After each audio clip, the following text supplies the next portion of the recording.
Вкупно 600 земјоделци и фармери во првиот квартал годинава вложиле во осигурување на своето земјоделско производство.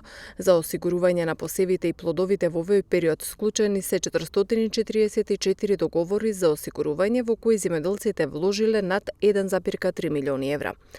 Фармерите во осигурување на своите животни вложиле над 380.000 евра и склучиле 156 договори со осигурителни компании. Осигурителните компании во првите 3 месеци исплатиле близу 391.000 евра за штети покриени со земјоделското осигурување. Исплатени се 331 штета на фармери за осигурување животни и 6 штети за осигурување посеви и плодови. Инаку Министерството за земјоделство подготвува закон за задолжително осигурување во земјоделството. Целта на законот е воведување ефективен и ефикасен систем на осигурување преку фонд за задолжително осигурување во земјоделството.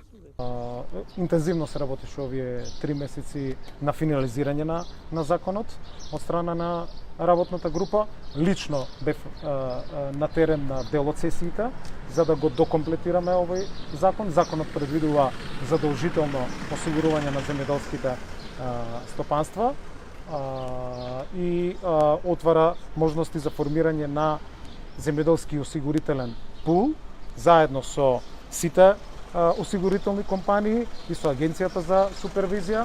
Јас одржав неколку состаноци со Агенцијата за супервизија во овие неколку месеци со осигурителните компании.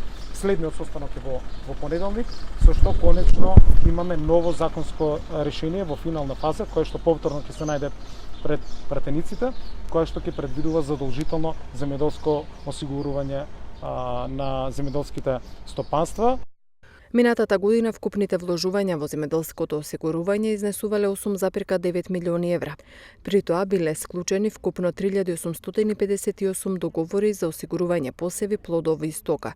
За 2021 година осигурителните компании исплатиле 5,8 милиони евра штети за осигуран добиток, посеви и плодови.